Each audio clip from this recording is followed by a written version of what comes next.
Listen carefully. Take a deep breath. And imagine this moment with me. It is early morning. The sun is not fully awake. The streets are still quiet. And one small alarm sound breaks the silence, a digital beep from a mobile phone. Maybe this is your phone. Maybe it is someone else's. But we all know this moment.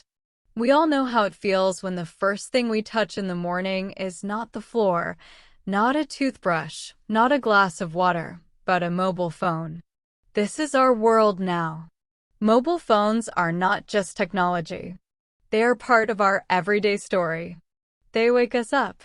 They connect us. They distract us. They teach us. They follow us everywhere.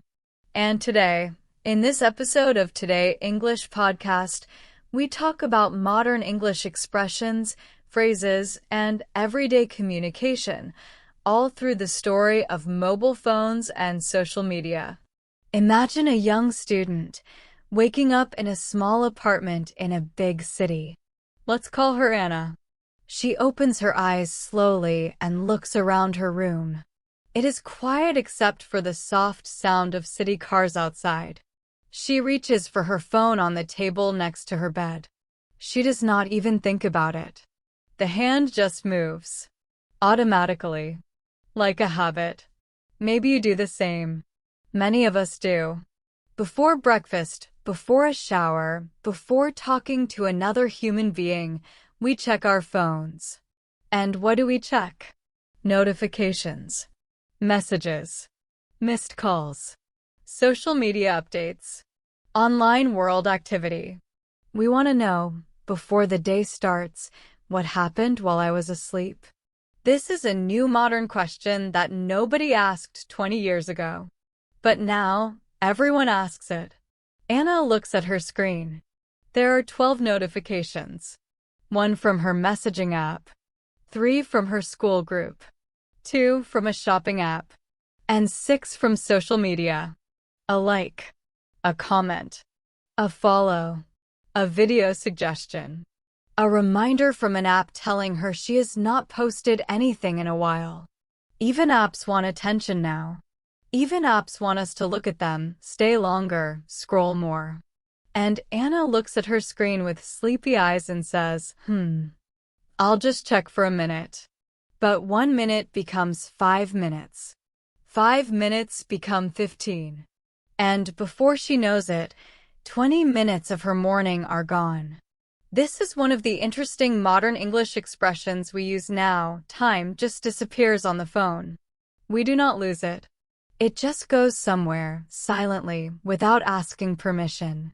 Maybe you also know the expression, I fell into a rabbit hole. This means we start watching or checking one thing, and suddenly we are watching many things. One video becomes 10 videos. One post becomes 20 posts. One small search becomes a deep internet adventure. And at the end, we ask ourselves, wait, what was I doing before this? This is our digital world today. As Anna sits on her bed scrolling, she reads messages from her friends. One friend writes, Good morning, what's the plan today? Another writes, Did you study for the test? Another sends a meme, a funny picture with a joke. Memes are part of modern English and internet culture now. We send them when we want to share a laugh, make someone smile, show a reaction, or communicate without long sentences. Today, people sometimes say memes speak louder than words. And in many cases, that is true. One small picture can show emotion, reaction, humor, or opinion faster than a paragraph. Next, Anna opens her social media app. She is curious. Did someone like her photo from last night? Did someone comment? Did someone send a message? For many people today, likes and comments are not just numbers. They are feelings. They are tiny pieces of validation. They can make us feel happy or disappointed. They can change our mood in seconds. If someone says, "Oh wow, you look great," we smile. If nobody reacts, we sometimes feel invisible. And this is another interesting modern expression, posting for validation. It means sharing something online because we want others to approve, praise, or notice us. Have you ever felt this way? Many of us have. While scrolling, Anna sees a motivational video saying, "Stay focused. Stay productive. Stop wasting time online."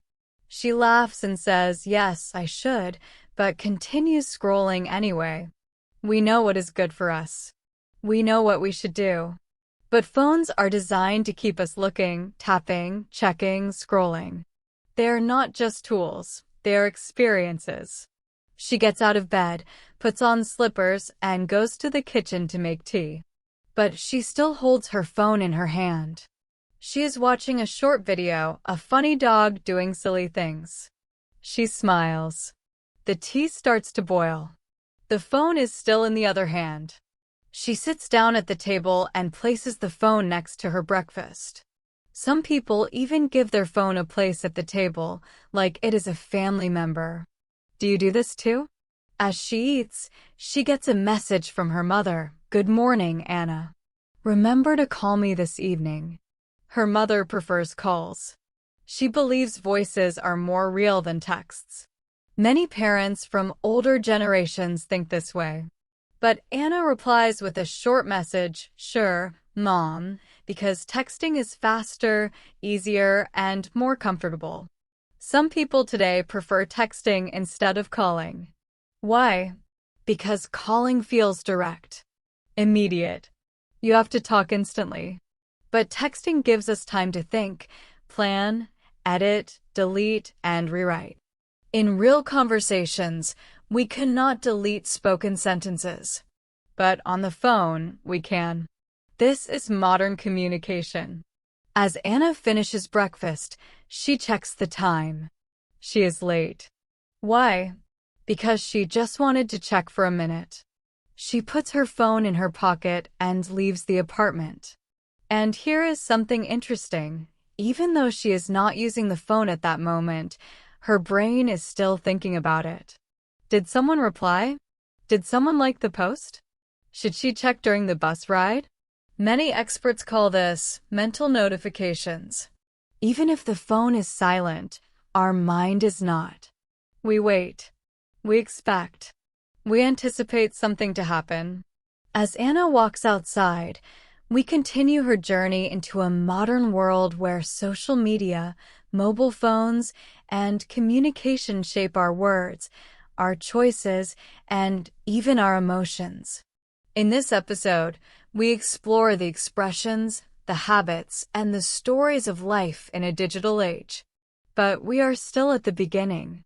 The day has just started. Anna is walking to the bus stop, and already her phone has changed the first hour of her morning. And now, the real world and the digital world will walk. This is the new normal.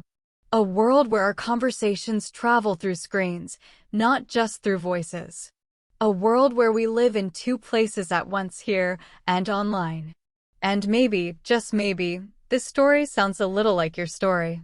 And if it does, then you are in the right place, because in the next part of this episode, we will continue this journey and learn new expressions, practice listening, and understand how technology changes everyday English and everyday life. Anna walks quickly through the morning streets. The city is waking up, lights turning on, people moving, cars humming, and shop doors opening. She reaches the bus stop and checks the time again. The bus will arrive in 4 minutes. 4 minutes is not a long time, but in today's world, 4 minutes is enough for a small digital journey. She takes out her phone. Tap. Screen on. She is back online. Many people do this without thinking. We stand in line, we wait for food, we wait for a friend, we wait for a bus, and instantly, we reach for the phone.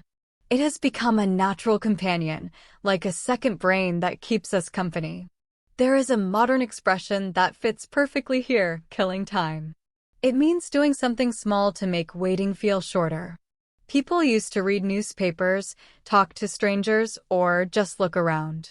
But today, we kill time by scrolling, tapping, swiping. Anna opens her social media feed again, and suddenly she sees a new message from her friend Lily. It says, "OMG, you won't believe what happened." This kind of message is very common today. OMG is a short form of "oh my god." We use it to express surprise, shock, or excitement. Digital communication loves abbreviations because they are fast. BRB, be right back, IDK, I don't know, by the way, TYL, talk to you later. Simple letters, big meaning. And even if people are not native English speakers, they learn these expressions naturally just by being online.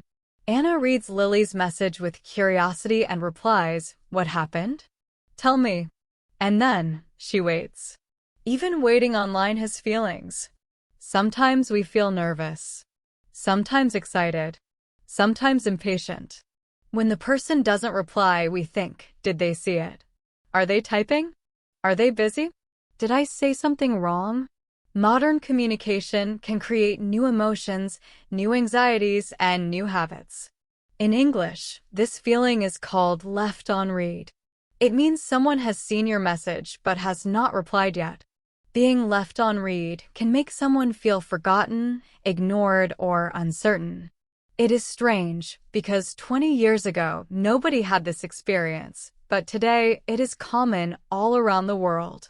And then, finally, the typing indicator appears. 3 little dots. The modern symbol of expectation. Someone is writing.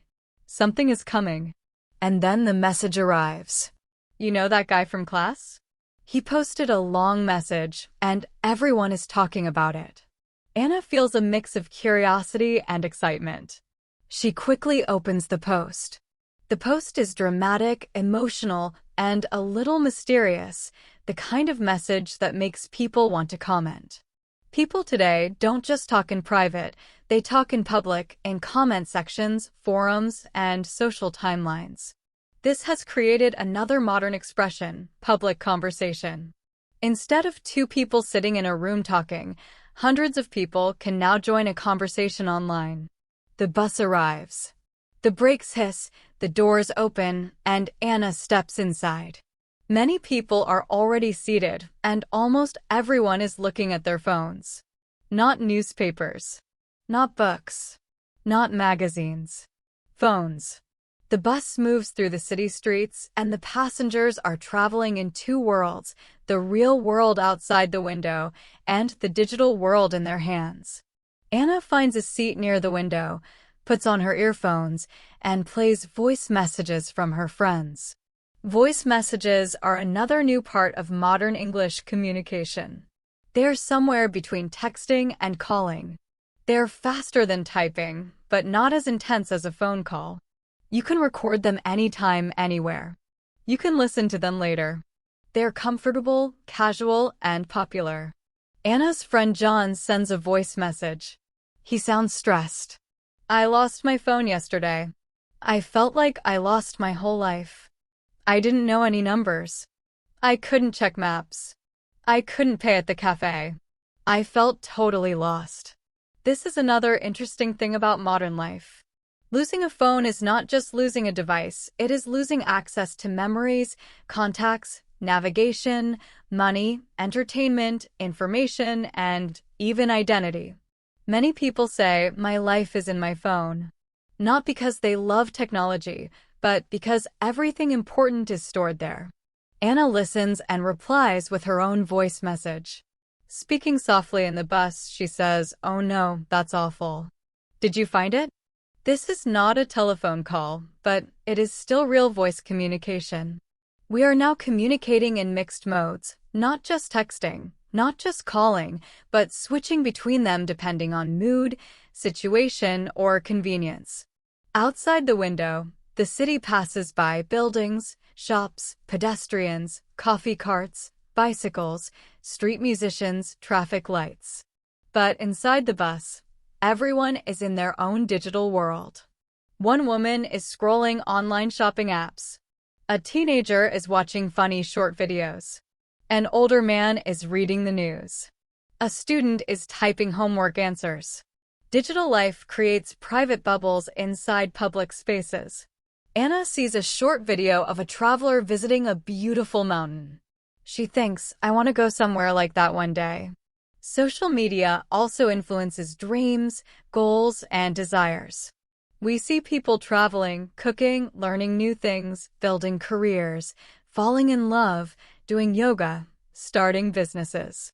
And sometimes we feel inspired. But sometimes we compare ourselves and feel disappointed. This is the double side of social media, motivation and pressure. There is a modern English expression for this: comparison culture. It means constantly comparing our life with others online. But we forget one important truth: online posts show only the highlights, not the full reality. People show their best moments, not their difficulties. This is why another expression is common today: Instagram versus reality. What we see online is often a carefully chosen version of life. Anna puts her phone down for a moment and looks out the window. She watches a group of school children laughing and pushing each other playfully on the sidewalk. They are not looking at screens, they are living in the moment. Anna smiles and thinks, maybe I should do that more. But then, her phone vibrates. A new message. Her attention returns to the screen. This is another psychological effect of mobile phones: constant interruptions. Our focus breaks again and again. Notifications pull us from one thought to another. Many people use a modern English phrase like, my attention span is shrinking. This means it is harder to focus for long periods because digital life is always calling us to check, tap, respond, refresh, update. Finally, the bus arrives at Anna's stop. She gets off and walks toward her school building. She checks her phone again. No new messages. And now, something interesting happens. She feels a tiny amount of relief, but also a tiny moment of disappointment. Nothing happened. Nobody replied. Nothing new. Our brain has slowly learned to expect constant stimulation from the digital world. If nothing happens, we feel strange, quiet, empty. And this is another modern phrase: digital withdrawal. It means feeling uncomfortable when we are away from the phone for too long. Anna puts her phone in her bag and walks through the school doors. The real world now demands her attention: classmates, teachers, conversations, responsibilities, plans. But the digital world is still waiting, quietly, ready to continue the story anytime she comes back. The school hallway is busy with students, some talking, some laughing, some walking while typing messages on their phones. It is a modern sight, people together, yet also separate. And this is where our next chapter begins, inside the school, where face-to-face communication and digital communication mix, collide, and create new expressions, new challenges, and new experiences. Anna steps into the school building, and the sound of human voices surrounds her. Locker doors closing, shoes tapping on the floor, laughter from the hallways, short morning greetings like, hey, good morning, and what's up? These expressions are simple, but they're powerful. They create connection. Even a short hey can make someone feel seen.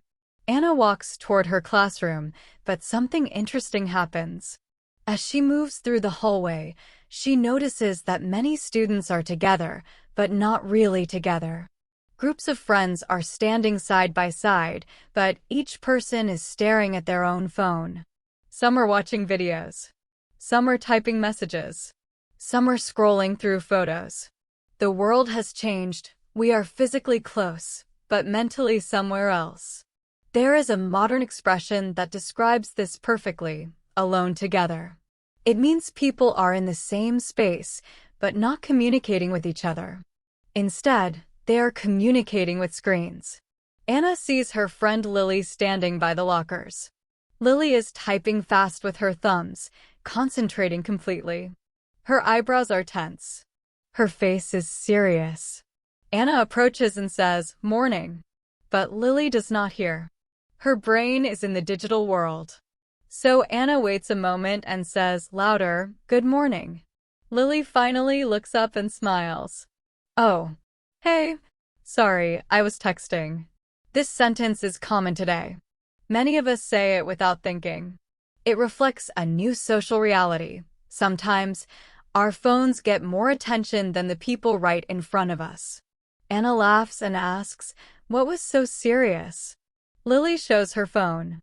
It is the same dramatic post from the boy in their class. People are arguing in the comments. Some agree. Some disagree. Some are judging. Some are supporting. Social media can turn a small message into a big public discussion. In English, many people use the phrase, things blew up online. This means something became popular or controversial very quickly. It does not require TV news or radio anymore.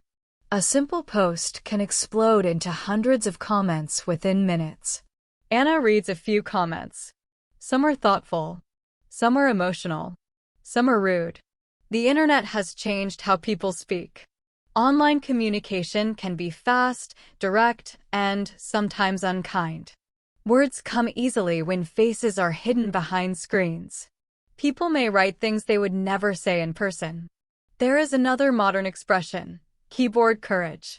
It means being brave online because there is no face-to-face confrontation. But words still have power. Words can hurt, help, inspire, or divide, whether spoken or typed. The school bell rings. Students walk into the classroom. The teacher enters, carrying books and a cup of coffee. She places her bag on the desk and looks around the room. She smiles and says, "Good morning, everyone." A few students respond immediately. Others are still looking at their phones. The teacher waits, then says with gentle humor, "Okay, phones away.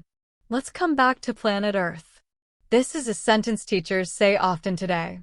It means, come back to the real world. Pay attention to now. The students smile, put their phones away, and the room becomes more focused. The teacher starts the lesson. It is a communication skills class, something modern students definitely need. She talks about the importance of body language, facial expressions, eye contact, tone of voice. She explains that 90% of communication is nonverbal. But many students today communicate through text, where tone, expression, and emotion can be misunderstood. She asks the class, how many of you prefer texting instead of calling? Almost every hand rises. The teacher nods slowly and says, that is interesting. And why do you prefer texting? One student answers, because texting is easier. Another says, I can think before I reply. Another adds, talking is stressful. These reasons are common around the world. People today often feel more comfortable communicating behind a screen. In English, a modern phrase for this is social comfort zone. Our phones allow us to stay inside a comfortable space where we control conversations. But real communication, the kind that builds trust and deep connection, often requires voice, expression, presence, and patience. The teacher says, texting is useful, but speaking is essential. When you talk with someone face to face, you learn tone, rhythm, emotion, and confidence. And you cannot delete spoken words.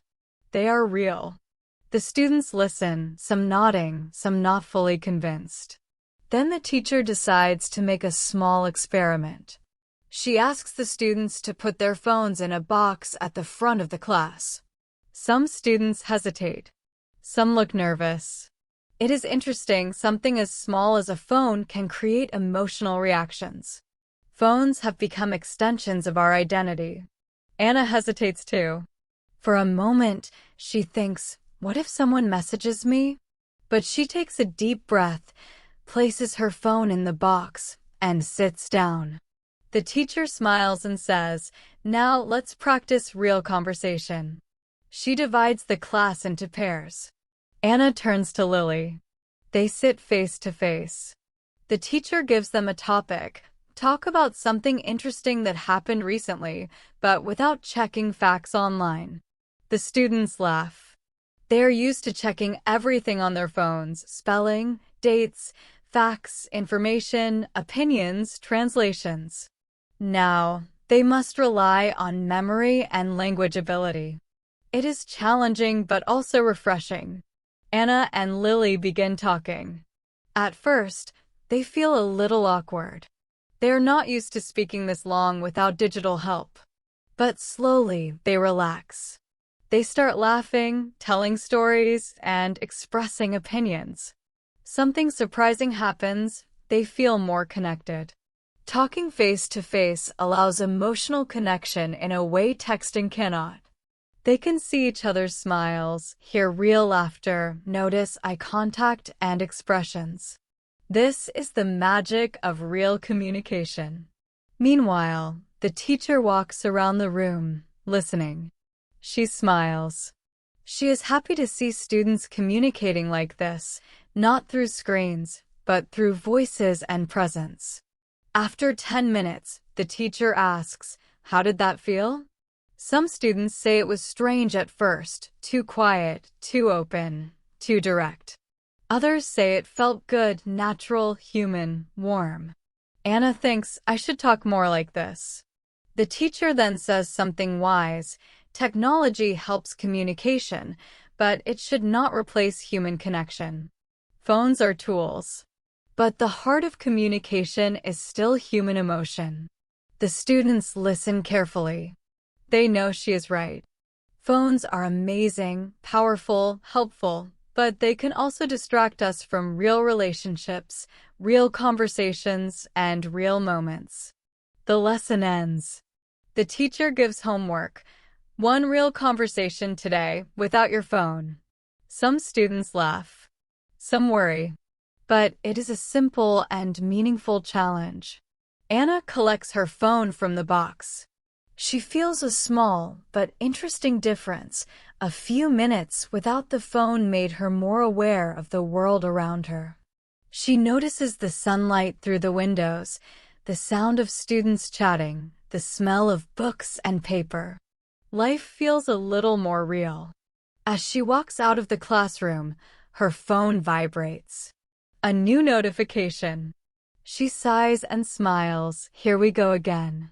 The digital world calls. But this time, she looks at the phone for a moment and puts it back in her bag. Not now. Right now, she wants a moment in the real world. And this is where the next part of our story begins, during lunch break, where online social life and real social life meet in surprising ways, shaping emotions, friendships, and language. The lunch bell rings, and the school hallways fill with movement again. Students walk together in groups, laughing, talking, and some staring at their screens while walking. Anna walks to the cafeteria with Lily. The smell of warm food, fresh bread, vegetables, spices, and fried snacks fills the air.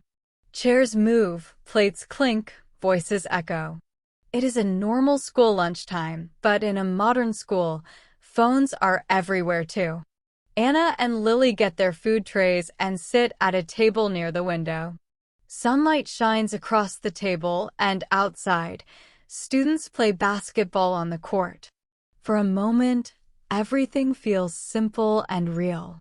But then, like always, the world of notifications returns. A sound comes from someone's phone. Ding. Another from another table. Ping. Someone's message tone. BZZZ. Phones are singing everywhere, like tiny digital bells calling students back inside the online world. At the next table, 3 students are eating. Nobody is talking. They are all scrolling. One is watching a funny video and silently shaking with laughter. Another is typing in a group chat. The third is taking pictures of their food from different angles. Top view, side view, holding the spoon, moving the plate closer to the window for better light. This is another modern habit, taking photos before eating. In English, many young people use the playful phrase, "phone eats first." It means, we take the picture before we take the bite. Food becomes content. Moments become posts. And memories become digital. Anna watches them and smiles. She understands it. She has also taken photos of nice meals before. Many of us do. We share our lives online. But sometimes, without noticing, we spend more time preparing the perfect photo than enjoying the actual moment. Lily begins eating and says, "Do you know what's funny? We used to sit and talk for the whole lunch break. Now people sit together and talk more to their phones." Anna nods. She has noticed it too. Then Lily's phone lights up with a new message. She glances quickly. Anna smiles and asks, "Who is it?" Lily hesitates for a second and says, "My cousin. He's arguing online again." She shows Anna the screen. It is another long comment thread, back and forth arguments, long paragraphs, heated opinions, emotional words. People typing fast, reacting fast, sometimes too fast. Anna says, "Why are people so angry online? In real life, nobody talks like this." Lily thinks for a moment and says, "Maybe because online is easier. No eye contact. No voice. No pause to think." There is a modern English phrase for this idea. Online arguments escalate quickly. This means they become serious, emotional, or aggressive fast. Without voice tone, facial expression, or patience, messages are easy to misunderstand. Sometimes people write short replies like, "You're wrong." "No way." "What are you talking about?" Words without soft tone may sound stronger than intended.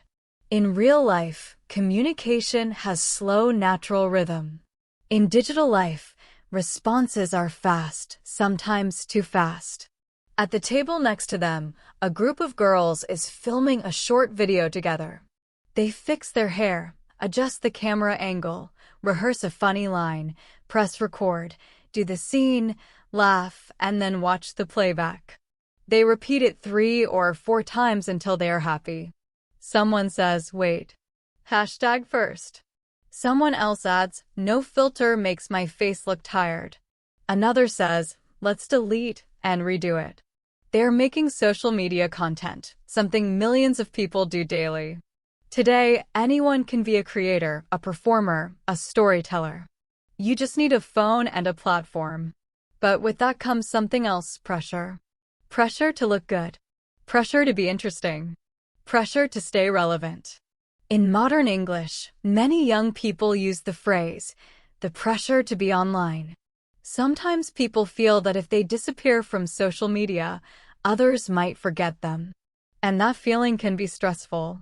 Lily looks at them and says quietly, "Sometimes I feel tired of it. Posting, checking, posting again. Trying to look perfect all the time." Anna nods. "Me too. But if we don't post, we feel like we're missing out." There is another modern phrase, FOMO, fear of missing out. This is the feeling that everyone else is experiencing something exciting and we are not. Social media makes this feeling stronger because every moment of other people's lives is visible: birthdays, vacations, parties, achievements, new clothes, new haircuts, even new breakfasts. But Anna suddenly remembers the homework from their communication teacher. One real conversation today, without your phone. So she puts her phone face down on the table and says, "Let's eat and just talk. No phones." Lily blinks, surprised, then smiles and does the same. For a moment, they both sit quietly. It feels different. No screens. Only voices, expressions, thoughts. Anna says, "So, tell me about your cousin. What is he arguing about?" And Lily begins to tell the story. Without checking the phone. Without messages. Without emojis. Real words. She explains how her cousin posted an opinion online and suddenly strangers jumped in to argue. She talks about how emotional he gets and how the whole family worries that he spends too much time online. While Lily speaks, Anna realizes something interesting. In real conversation, people listen more. People explain more. People share more. Digital conversations are fast but shallow. Real conversations are slower but deeper. At that moment, a group of students at the next table suddenly laugh loudly. Someone has shown them a funny video. Lily instinctively reaches for her phone to see what the joke is, but stops halfway, smiles, and puts her hand back down. "No," she says. "We're doing real conversation." Anna laughs. "Yes, real conversation challenge." They continue talking about school, about weekend plans, about dreams, about worries. No notifications. No distractions. And for the first time today, they feel fully present. Then something happens. Anna notices a girl sitting alone at a corner table. She is not scrolling, not eating, just staring out the window. Anna has seen her before. A quiet girl, always alone, always sitting by herself. Anna whispers to Lily, "Do you know her?" Lily says, "Not really. I think she transferred last month." Anna watches the girl. Something feels familiar, sitting alone in a crowd. Maybe she feels shy. Maybe she feels left out. Maybe she doesn't know how to enter conversations. Maybe she is waiting for a message from someone who didn't reply. Many people today feel lonely even when surrounded by others. This modern world connects millions, yet many individuals still feel alone. There is a modern English phrase for this: digitally connected but emotionally disconnected. Anna thinks, maybe I should talk to her one day. But the lunch bell interrupts the thought. The short break is over. Students stand, pick up trays, and walk out. Phones come back into hands instantly. Digital life resumes. As Anna and Lily walk toward class, Anna's phone vibrates again. She checks it. A message from John. "You won't believe it. I found my phone." Anna laughs and replies while walking, finally. "Where was it?" John answers immediately, "In my backpack." "I'm an idiot." Anna smiles. Real life, real problems, and real moments, all mixed with digital ones. She puts her phone back in her bag. She feels good. That short lunchtime without phones created a surprising feeling: calmness, connection, presence. She thinks, maybe we all need a little more of that. And as she walks down the hallway, she knows the next part of her day will bring new digital challenges, new expressions. Anna walks into her next class, English reading. Students are settling into their seats. Some are chatting. Some are flipping through books. And some, as usual, are checking their phones right until the final second before the teacher arrives. Anna sits near the middle of the room. Lily sits beside her.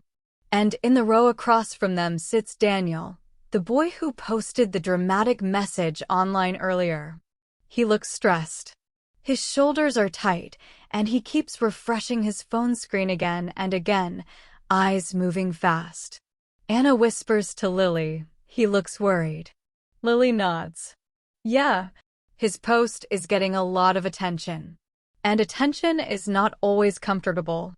In the digital world, a small spark can become a fire in minutes. One comment leads to 10 replies. 10 replies lead to 50 reactions.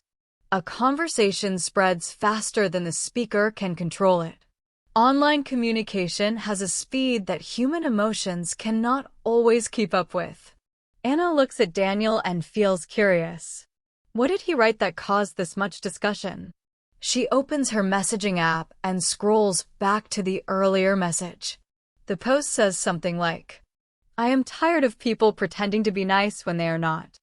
I am tired of fake friendships." Simple, emotional, but open to interpretation. Did he mean someone specific? Did someone hurt him? Was he talking generally? Nobody knows. But online, people often assume, and assumptions can create misunderstandings.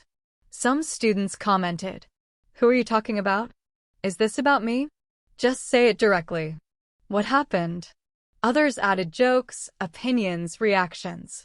And suddenly, a personal thought had become a public conversation.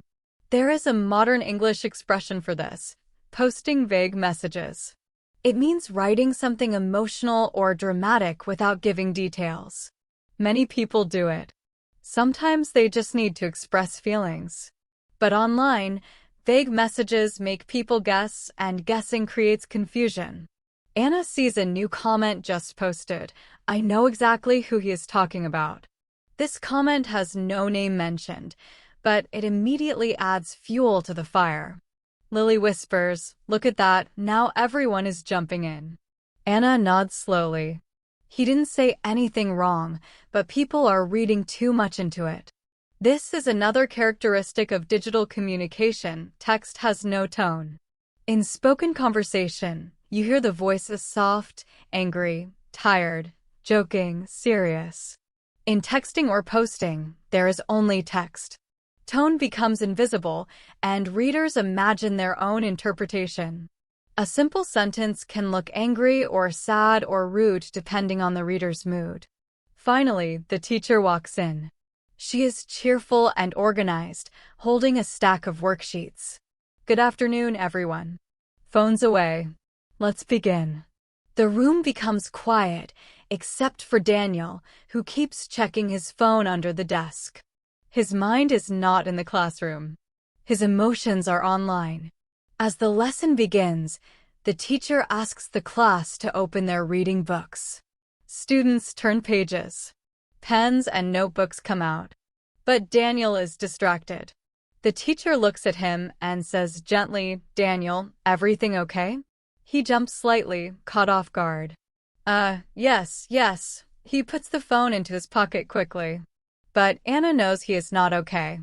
The teacher gives the class a short reading exercise, a story about communication in the modern world. The irony makes Anna smile quietly. Everyone begins reading. The only sound in the room is the gentle turning of pages. Now, here's something interesting. Digital distraction doesn't stop just because the phone is away. The mind keeps thinking. There is a modern phrase for this: phantom notifications. It means feeling like the phone vibrated or a message arrived even when nothing happened. Many people experience this because the brain is used to constant stimulation. As Anna reads, she sees Daniel quietly pull his phone out again and look down. His face looks pale. Something new has happened online. After class, the teacher says, group discussion time. Students join small groups of 4. Anna and Lily are in one group. Daniel is in another, across the room. While the others begin discussing, Daniel receives another message. It is from someone in another classroom. Look at this. Katie said this post was about her. Katie is one of the most popular girls in school. And she is emotional. Everyone knows that if she thinks something is about her, drama will begin fast. Anna whispers to Lily, oh no, this is getting worse. Katie now replies in the group chat. I'm not going to stay silent. If he has something to say it to my face. The situation has escalated, even though Daniel never mentioned her name. In English, many young people call this a misunderstanding going viral. Viral does not always mean millions of views. It can simply mean a small idea spreads fast. Too many people talk about it. Someone becomes the center of unplanned attention. Daniel now looks extremely stressed. He quietly stands up, tells the teacher he needs a moment, and goes out of the classroom. The teacher nods, she understands.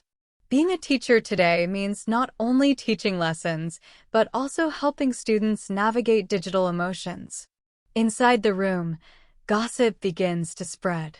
Whispers. Curious looks. Fast messages exchanged under desks. Anna feels uncomfortable. She says to Lily, people shouldn't assume before they know the truth. Lily nods. But online, people react first and think later. This is another modern observation. Online communication reduces the pause before emotional reaction. Offline, you think before speaking. Online, you type immediately and send instantly. That speed creates misunderstandings and unnecessary drama. The teacher returns to the front and says, everyone, phones away. Let's focus. But focus is difficult today. Then something surprising happens. Katie enters the classroom, her face serious. She walks quickly to the seat in the front row. People look at her silently. Her phone is in her hand, her thumbs moving fast, sending messages to friends in other rooms. The teacher notices the tension in the air. Instead of ignoring it, she says something wise. We will talk about communication today, real communication. The classroom becomes quiet. She writes on the board, "Speak before you send." Then she asks, how many misunderstandings in your lives began from a message that was too short, too emotional, or sent too fast? Slowly, one hand rises, then another, and then many. Students look at each other with small smiles. They all know this experience. The teacher says, when you post online, the whole world becomes your audience. Even private thoughts can become public conversations. She looks around and continues. The internet remembers almost everything. But people forget the most important thing. Behind every screen is a real human being. The room becomes silent again. Anna feels something shift, a moment of understanding. Lily blinks and whispers, she's right. In life before mobile phones, misunderstandings often required face-to-face conversation. Today, misunderstandings can grow and spread before the two real people even talk. As the class ends, Anna gathers her things. She stands, thinking deeply. She looks at the board again. Speak before you send. Maybe that one sentence could save a lot of friendships, peace, and heartache in the digital world. As the students walk out, Anna sees Daniel returning from the hallway. He looks calmer. Maybe he took a moment to breathe. Katie passes him. She looks at him with a serious face. For a moment, they stop and look at each other. No words. No screens. Just silence. Maybe this is the moment they will talk face to face. And this is where the next part of our story begins, outside the classroom, where Daniel finally decides to speak directly, and Anna learns another powerful truth about communication in the age of smartphones and social media. Daniel and Katie stand in the hallway, facing each other. Students pass by them, heading to their next classes, but for the two of them, the world feels quiet. No online comments, no typing sounds, no buzzing notifications, just two real people about to communicate the old-fashioned way. Anna and Lily walk out of the classroom and stop nearby. They don't want to interrupt, but they are close enough to observe. This is the moment everyone online has been talking about, but none of them are here in person. And this is interesting. Hundreds of students have opinions, reactions, and comments, yet only two people actually know the truth. Katie crosses her arms and looks at Daniel seriously. So, she says slowly, was your message about me? Daniel looks surprised. No, it wasn't. Katie blinks. She expected a different answer. Maybe she expected drama. Maybe she expected a confession. But Daniel continues. I was just feeling frustrated. It had nothing to do with you. I wasn't talking about anyone in particular. Katie looks down. Her phone is still in her hand, screen lit up, showing group chat messages from friends reacting to the situation. Daniel pulls his phone out too and holds it up. I wrote one sentence, and suddenly everyone started guessing. I wasn't trying to create attention. I just needed to express something. Katie takes a slow breath. She understands, but she is also caught in the storm of online reactions. Around them, other students pretend to walk by casually but clearly listen. Anna whispers to Lily, they finally started talking. Lily smiles softly. Sometimes one real conversation can fix what 100 messages break. Daniel continues talking. You didn't even ask me privately. You reacted in the group chat. And then everyone joined in before I could reply. Katie looks embarrassed. She answers quietly, I know. I reacted too fast. I just saw the message and thought, what if it was about me? People started texting me, asking questions, pushing me to respond. This is something many young people experience, the pressure of instant public reaction. When a message becomes public, the audience becomes participants.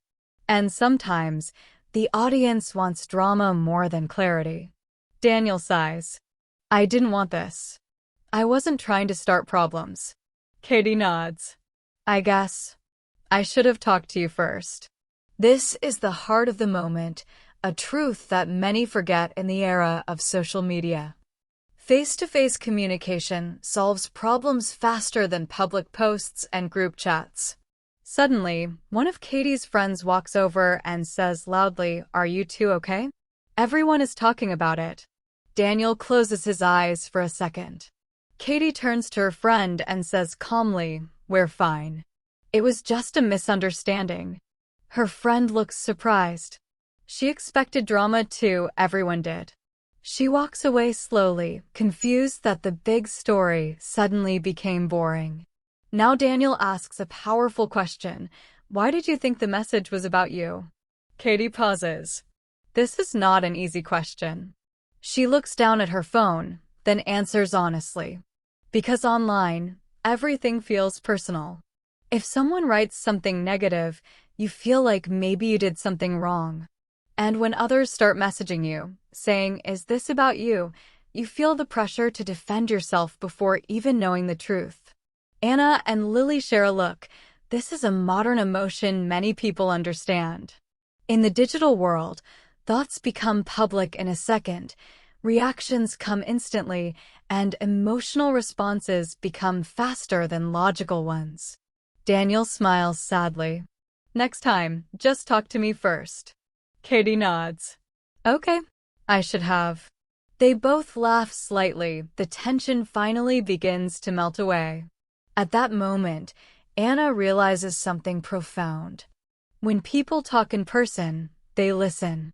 When people talk online, they react. One conversation fixes what one message almost destroyed. Then Daniel checks the time and sighs. I should probably post something before people keep guessing. Katie nods in agreement. Yeah, the rumor is moving faster than the truth. They both open their phones. Daniel types a short message. This is another lesson in digital age communication. Typing is fast, but understanding is slow. People need space, time, and real conversation to understand each other. Anna and Lily walk away, talking softly. Lily says, I hope people learned something today. Anna replies, even if they didn't, Daniel and Katie did, and that matters. As they walk outside toward the courtyard, Anna receives a notification on her phone, a new message from Daniel in the class group chat. Thanks everyone. All good now. Next time, let's talk first. Simple. Honest. Clear. Some people react with thumbs up emojis. Some stay silent. Some probably continue gossiping privately. But the air feels calmer now. The story is ending in peace, not chaos. Anna sits on a bench under a tree, watching students walk around the courtyard. She thinks about the last few hours. So much tension, confusion, and emotion, all because of a simple message. She smiles gently and whispers to herself.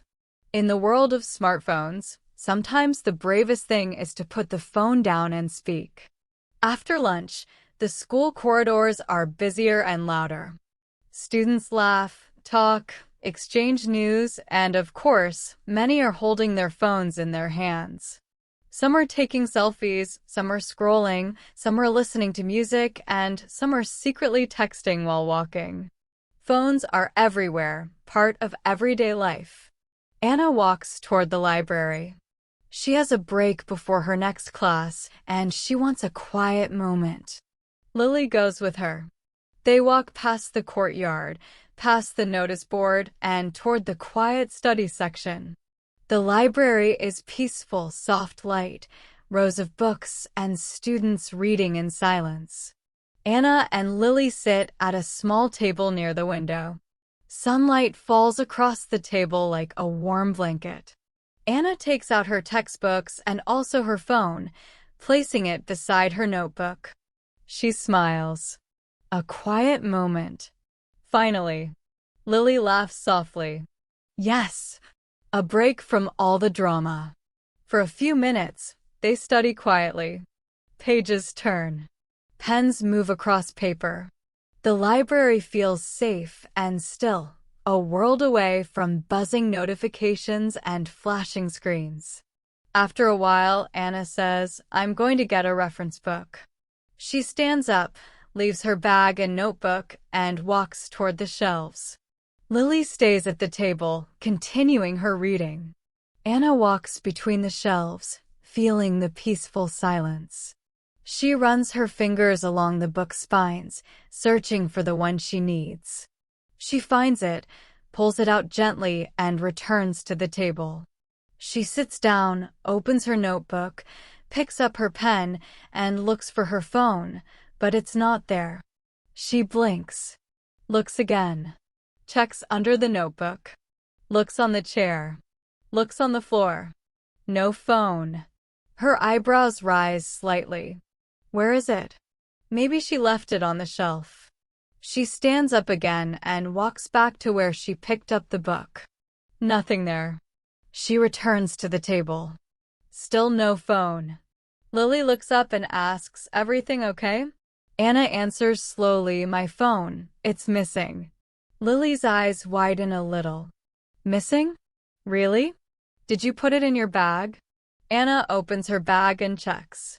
Pens, notebooks, a small bottle of water, but no phone. For the first time today, Anna feels a small nervous feeling in her stomach. In a world where the phone carries everything, messages, photos, memories, contacts, schedules, losing it feels like losing a part of yourself. Anna whispers, "It was right here. I just saw it." They both look around the area carefully. Lily even kneels down to check under nearby chairs. Still nothing. Anna feels her heartbeat speed up. What if someone took it?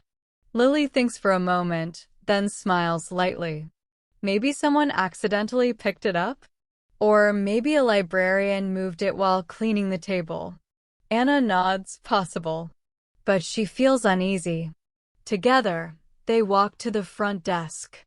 A librarian sits there, arranging returned books. She looks up and smiles kindly. "Hello. Can I help you?" Anna asks politely, "Excuse me, did someone bring a phone here? I seem to have lost mine." The librarian checks a small box behind the desk, lost and found items. Pencils, a notebook, a couple of water bottles, but no phone. "I'm sorry," the librarian says. "Nothing like that today." "When did you last see it?" Anna sighs softly. "Just a few minutes ago. On my table." The librarian gives a sympathetic expression. "Let's walk over and check the area together." They return to the table as the librarian looks around with practiced eyes under chairs, around the edges, between books. Still no phone. Lily says quietly, "Maybe someone walked by and thought it was theirs." Anna nods again. Possible. But still worrying. One more detail makes the situation worse. Because of school policy, phones must be on silent in the library.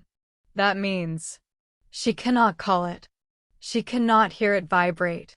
She cannot track sound. Anna whispers, "This is exactly the moment you realize how many things a phone controls." Lily asks slowly, "Are you scared?" Anna thinks for a second and then nods. A little. Not because of the phone itself, but because of everything inside it. Photos, messages, contacts, passwords, personal notes, class schedules. Lily says gently, "Let's retrace your steps. You came here, sat, opened your notebook, then got the book from the shelf. That's when you last saw the phone." "Hello. Can I help you?" Anna asks politely, "Excuse me, did someone bring a phone here? I seem to have lost mine." The librarian checks a small box behind the desk, lost and found items. Pencils, a notebook, a couple of water bottles, but no phone. I'm sorry, the librarian says. Nothing like that today. When did you last see it? Anna sighs softly. Just a few minutes ago. On my table. The librarian gives a sympathetic expression. Let's walk over and check the area together. They return to the table as the librarian looks around with practiced eyes under chairs, around the edges, between books. Still no phone. Lily says quietly, maybe someone walked by and thought it was theirs. Anna nods again. Possible. But still worrying. One more detail makes the situation worse. Because of school policy, phones must be on silent in the library. That means she cannot call it. She cannot hear it vibrate. She cannot track sound. Anna whispers, this is exactly the moment you realize how many things a phone controls. Lily asks slowly, are you scared? Anna thinks for a second and then nods. A little. Not because of the phone itself, but because of everything inside it. Photos, messages, contacts, passwords, personal notes, class schedules. Lily says gently, let's retrace your steps. You came here, sat, opened your notebook, then got the book from the shelf. That's when you last saw the phone. Yes, Anna says. Exactly. The librarian suggests, let's check the study carrels. Someone might have picked it up. They walk through the silent section of the library, rows of small study cubicles with students quietly reading. Anna looks at each desk, but no one seems to have a phone that looks like hers. She notices something else, even in silence. Every student has some kind of digital device. Phones, tablets, laptops. Screens glow like small stars in a dark sky. For a moment, Anna thinks about life before smartphones. If she had lost something back then, it would be a pencil, a notebook, maybe some lunch money. Now losing something means losing digital connection, and in modern life, that feels frightening. Suddenly, Lily says, I have an idea. Can we track your phone online? Anna nods. Yes, but I need another device to log in. They return to the front desk. The librarian offers a computer. Anna sits down and signs into her account slowly, carefully. Her hands tremble just a little. This is the feeling every modern person understands, the anxiety of being disconnected. She clicks the tracking option. The screen loads, turns, and finally displays a small map. Anna inhales sharply. The phone is still in the school building, but not in the library. It shows a signal somewhere near the cafeteria. Anna and Lily exchange surprised looks. Lily whispers, how could your phone be in the cafeteria? You haven't been there since morning. Anna stands up, ready to go. Let's find out. They thank the librarian and start walking quickly toward the cafeteria. The halls are quieter now. Most students are in classrooms. The sound of Anna's footsteps feels louder than usual. Her eyes move between the classroom doors, the stairs, and the corners of the hallway, imagining every possibility. Did someone pick it up by mistake? Did someone take it intentionally? Or is there a simpler explanation? Lily looks at Anna and says gently, don't panic. It's still here. We'll find it. Anna smiles weakly. I know. I'm just surprised. I didn't realize how much a phone affects your peace of mind. They reach the cafeteria. It is mostly empty, just a few students finishing snacks and chatting quietly. Anna opens the tracking map again. The location point still shows this room. They walk slowly inside, scanning each table. Then Lily spots something. Anna, look. On a seat near the window lies a phone. Anna's heart jumps, but when she gets closer, she realizes it is a phone, but not hers. They continue the search, moving between tables. Anna refreshes the location. The point moves slightly, still inside the cafeteria, but toward the vending machines. They walk over. A group of students stand there, laughing, drinking juice, and checking messages. One boy holds a phone in his hand, Anna's phone. For a moment, Anna freezes. Lily touches her arm gently. Let's talk to him. They walk closer. The boy looks up, surprised. It is someone from her school, but not from her class. Anna recognizes him faintly. He is a year below her. He looks friendly, not nervous. Anna asks politely, "Excuse me, is that my phone?" He looks confused, then checks the case. "Oh, I think, yes. I picked it up by accident." Lily smiles with relief. "Accident?" The boy laughs nervously. "Yeah, someone left it on the table in the library. I thought it was my friend's. We were studying together earlier, and he has the same case. I grabbed it on the way out without checking." Anna finally exhales. The tension leaves her shoulders. She takes her phone back gratefully. "It's okay," she says kindly. "Thank you for giving it back." The boy apologizes again and returns to his table. Anna and Lily walk away slowly, the crisis over. Anna holds her phone a little tighter than before. She feels relief, warmth, safety, and a deeper understanding. She laughs softly and says, "I thought I lost part of my life." Lily nods, smiling. In this world, losing a phone feels like losing a passport. They sit on a bench outside the cafeteria. Anna unlocks her phone and looks at the screen. Nothing was opened. Nothing was read. Just a simple mistake. Anna reflects quietly. This showed me something. Phones are not just devices. They carry memories, emotions, identity. Losing it makes you realize how connected your life is. Lily adds, and how quickly panic can grow. Anna nods. Yes, because now everything important is inside this thing.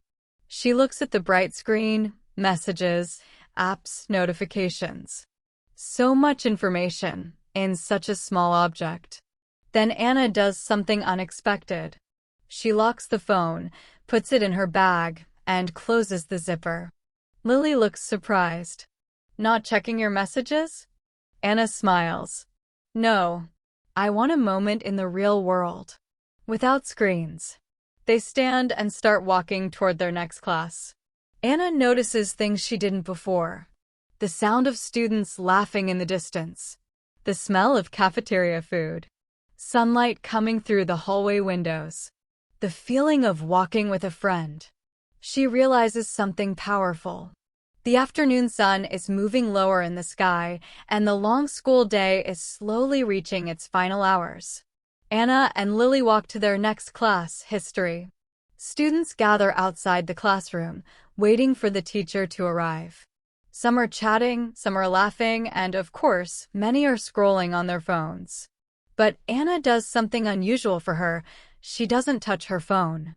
It stays inside her bag, zipped away, resting quietly. For the first time all day, she feels a sense of calm. No vibrations, no beeping, no constant pressure to reply or react. Just a moment of peace in the middle of a busy world. Lily smiles. "How does it feel?" "No screen in your hand." Anna inhales deeply. "It feels light. Relaxing." Lily nods. Sometimes the silence is nice. Before Anna can reply, the history teacher arrives, unlocking the door with a small smile. Students walk in, some still holding conversations, others still typing, their eyes glued to their screens. The class begins. The teacher starts explaining a lesson about important moments in modern history, revolutions, inventions, technology, the impact of communication on society. The topic matches the day perfectly, though no one planned it. Anna opens her notebook and begins copying notes. The teacher says something interesting. In earlier centuries, it took months or years for ideas to spread. Today, a message can reach the entire world in seconds. Technology changed communication, but also changed people. Anna listens carefully. It is as if the teacher is describing the day's events. She takes notes. Faster communication. Bigger audience. More misunderstandings. More emotional reactions. As she writes, she feels something tap gently inside her bag. A notification. The phone is still on vibrate, the school rule, but the vibration is obvious now that she's not touching her phone. She ignores it and keeps writing. A minute later, another vibration. Then another. 3 messages in less than 2 minutes. Lily glances over. Your phone is going crazy. Anna laughs softly. I know, but I'm going to wait. For the rest of class, she focuses on the lesson. Not her phone. Not notifications. Just the teacher's voice and the sound of pages turning. Finally, the bell rings. School is over for the day. Students pack their bags quickly and rush out of the classroom. Some are meeting friends. Some are heading to buses. Some are calling their parents. And many walk with their phone already in hand, checking what they missed. Anna waits until the room begins to empty. Then, she slowly unzips her bag and takes out her phone. 7 notifications. Lily leans forward curiously. 7? That's a lot. Anna nods. Let's see. She unlocks the screen. And then she freezes.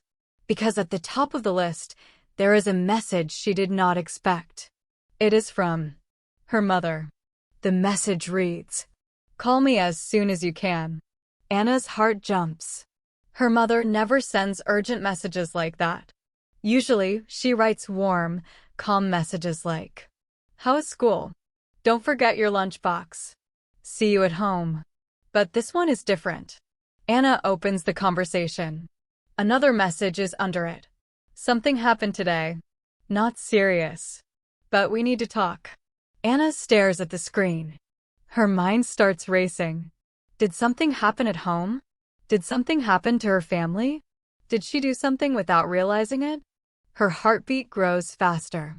Lily sees her expression and asks softly, "Is everything okay?" Anna swallows. I don't know. My mom wants me to call." Before she can press the call button, another notification arrives, a voice message on social media from a classmate she barely talks to. "Hey, Anna, I think something was posted about you today. You should check the group." Anna's eyes widen. Posted? About me. She opens the group chat. At first, nothing looks strange, random memes, lunchtime photos, people complaining about homework. Then she scrolls up. And she sees it. A message someone sent earlier, with her name attached. Even Anna lost her phone today. People really need to stop being careless. Under it, more comments. Yeah, everyone is addicted to their phones. Maybe if she didn't have it in her hand 24/7, some people can't live without their screens. Anna feels something sting in her chest, like a small wound. She whispers, "They're talking about me?" Lily leans closer and reads. Her face darkens. "That's not fair. You didn't lose your phone carelessly. It was a mistake." Anna scrolls more. Another person had added. "She always looks nervous when she doesn't have her phone. People need to control themselves." Anna's breath becomes unsteady. Her hands tighten around the phone. She wasn't even online at that time. And yet, people were discussing her. Judging her. Assuming things. Even though no one asked her what happened. Lily puts a hand on her shoulder. "Anna, don't take it personally.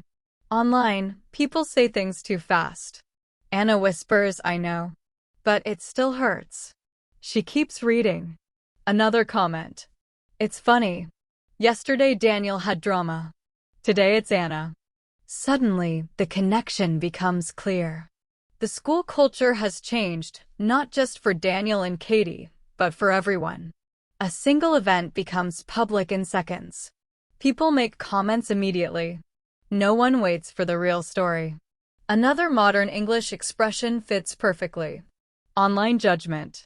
Even small events become opinions for others to analyze, discuss, or exaggerate.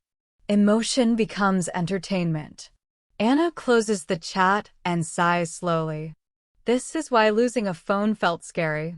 Not just the phone, but what people might say. Lily nods sadly. Everyone wants a story, even when there isn't one. Anna now opens her mother's message again. She presses the call button. The phone rings twice before her mother answers. Anna? Are you okay? Anna swallows. Yes, I'm fine. What happened? Her mother sighs gently. I got a message from another parent today. She said the students were talking about you losing your phone. I just wanted to make sure you were okay. Anna's heart softens. Oh, Mom, it was a misunderstanding. Someone picked it up by mistake. I found it. Her mother sounds relieved. Good. I only worry because things spread so fast nowadays. I just wanted to hear your voice. Anna closes her eyes, smiling gratefully. I'm okay. Really. Her mother says warmly, come home when you're ready. We'll talk more. They end the call. Anna stands still for a moment, the phone in her hand. The hallway around her is quiet now. Students have left. Only a few voices echo in the distance. Lily asks, how do you feel? Anna thinks. Then she speaks slowly, honestly. I just realized something. The events today didn't stress me. The phones did. Lily nods. Because phones don't just carry information. They carry pressure. Anna smiles sadly. And stories, even stories that aren't true. She looks out the nearest window. The sky is turning orange with the evening light. She takes a deep breath and says softly, I don't want to let the phone control how I feel. Lily replies, then maybe today was a lesson. Anna nods. Yes, a lesson I didn't expect. And just when she thinks the day is over, another notification appears this time.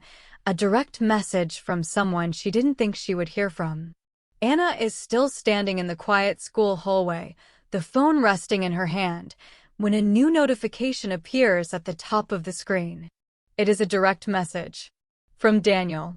Her eyebrows lift slightly. She wasn't expecting him to write to her, especially after everything that happened today. Lily notices her expression. Who is it? Anna answers quietly, Daniel just messaged me. Lily smiles with interest. Maybe he's thanking you for earlier. Anna opens the message. Daniel writes, Hey Anna. I heard what happened with your phone. Just wanted to say, I understand how that feels. Are you okay? Anna feels warmth inside her chest. After a long afternoon of stress and assumptions, here is a message that feels human, genuine, and simple. She types back, Thanks. I'm okay now. Someone picked it up by mistake. But people already started talking about it online. Daniel replies almost instantly. Yeah, that's how it is here. Something small becomes a story in 5 minutes. Anna smiles weakly. She has seen this today, twice, first Daniel, then herself. She types. It's strange. Nothing really happened, but it became public anyway. Daniel sends back. I know. And when something becomes public online, people feel like they have permission to comment, even if they don't understand. Anna looks at those words and realizes how true they are. Most people who commented about her losing her phone weren't there, didn't see what happened, didn't ask her first. They simply reacted because that's what online communication encourages: fast responses, short thoughts, instant opinions. Lily looks at Anna's screen and says softly, he's being very kind. Anna nods. Daniel writes again. You helped today when you were calm about my situation. If you ever need someone to talk to, I'm here. The message surprises her. She didn't expect kindness from someone who spent part of the morning under emotional pressure. But maybe that's exactly why he understands now. Anna types. That means a lot. It's been a long day.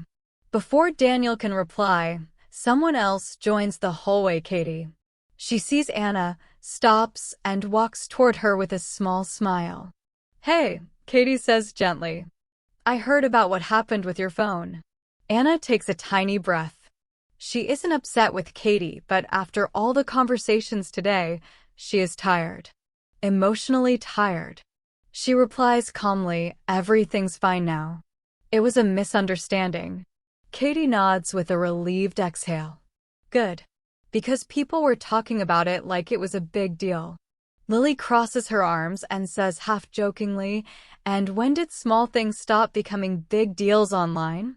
Katie laughs softly, a mix of humor and sadness.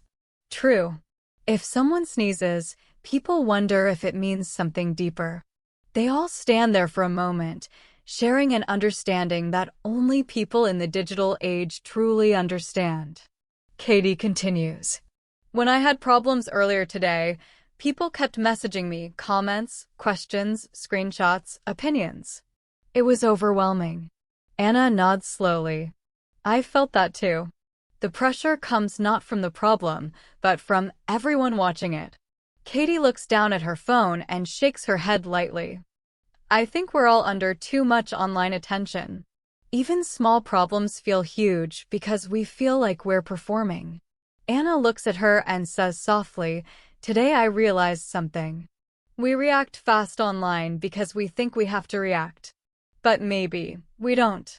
Katie smiles, a real, sincere smile. "I like that."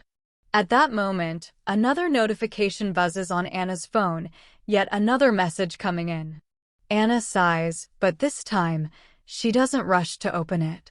She just locks the screen and puts the phone in her bag again. Katie notices. "Not going to check it?" Anna shakes her head. "No, they can wait." For the first time today, she feels in control of her phone instead of the other way around.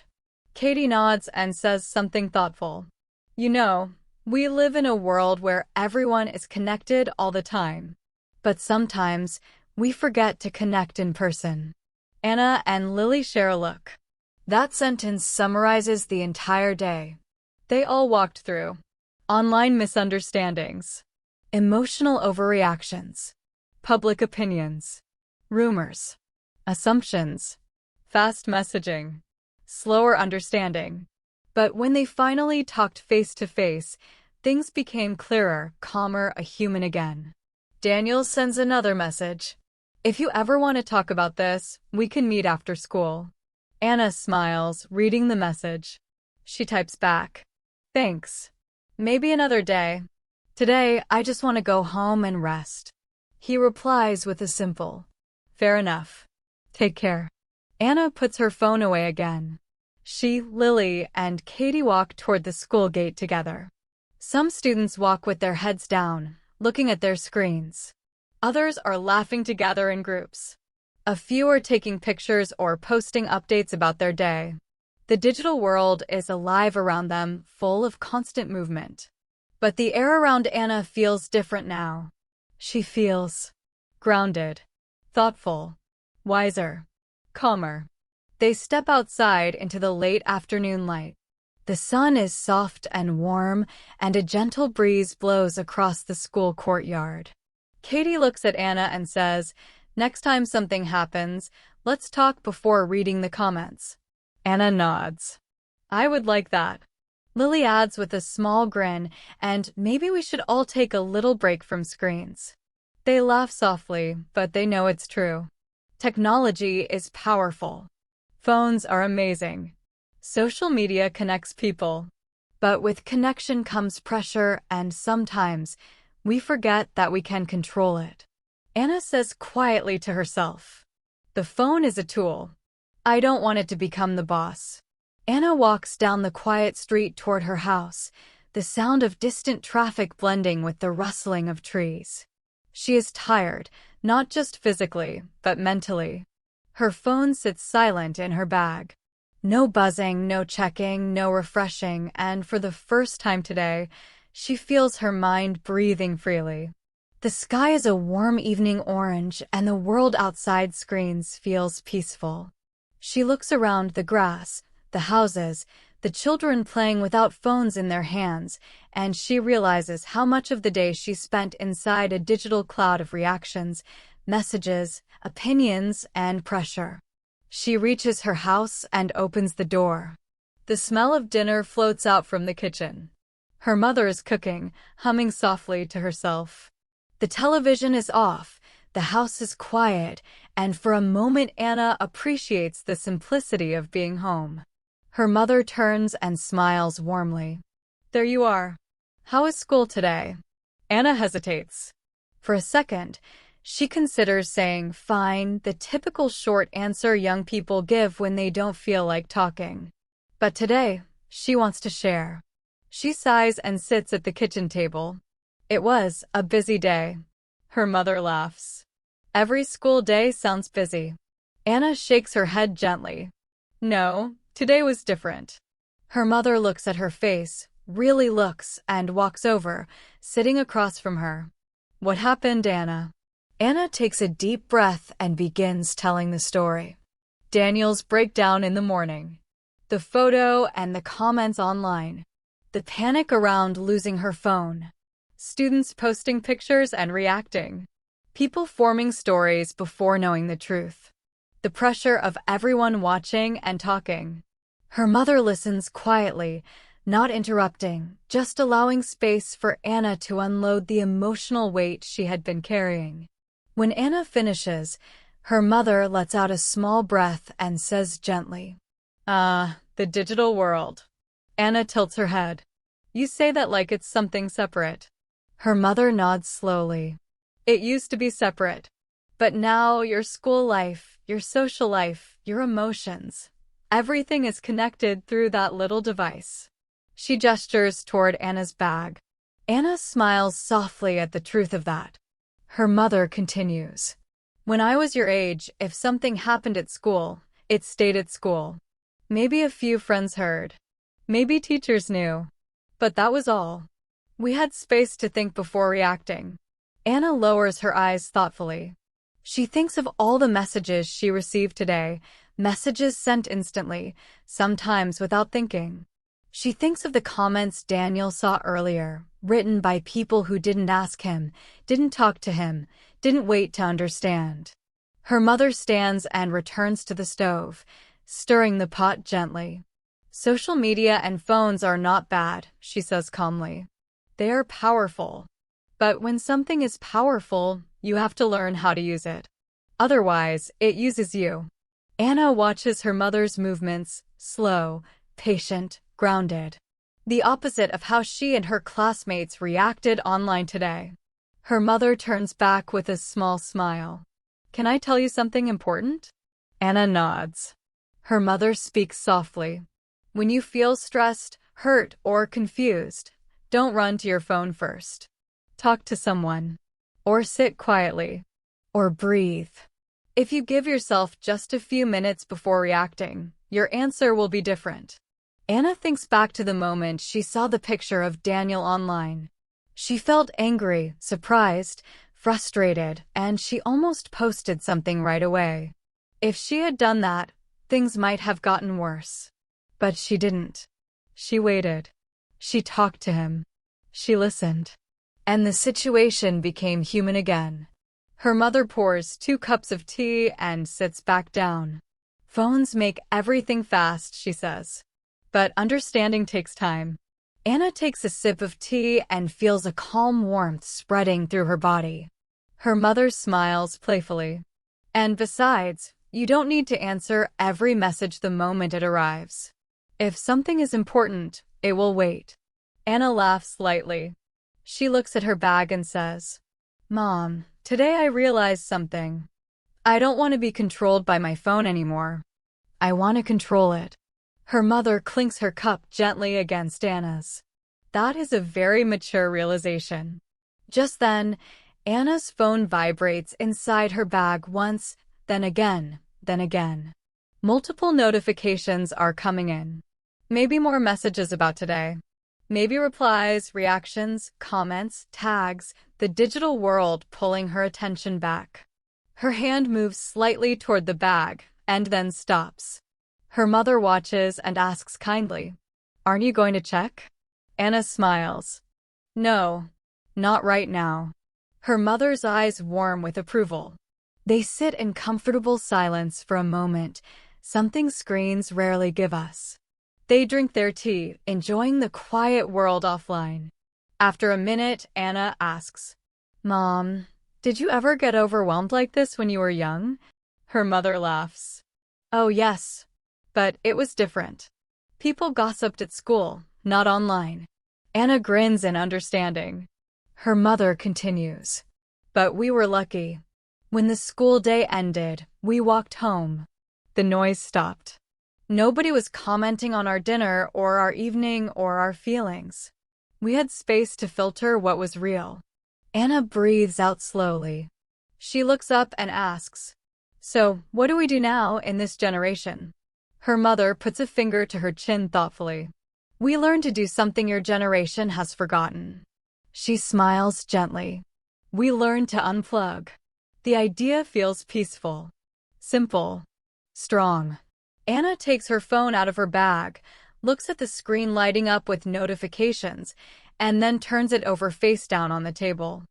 I think I needed today, she says quietly, even if it was stressful. Her mother nods. Life teaches through discomfort. Some lessons you feel before you understand. Anna finishes her tea and leans back in her chair. She feels lighter now, not because the problems disappeared, but because she finally has perspective. Then she hears a familiar voice calling from upstairs. It's her younger brother, excited and loud. Anna, come play with me. Her mother smiles. Go on. Your messages can wait. Anna stands, walks toward the stairs, and for the first time all day, she leaves her phone on the kitchen table, not as a piece of pressure, but simply as an object that can rest. As she goes upstairs, she thinks, maybe the world doesn't end if I'm offline for a while. Little does she know, this quiet evening is going to bring one final moment of realization, a message she will see much later from someone unexpected. Later that night, the house is quiet.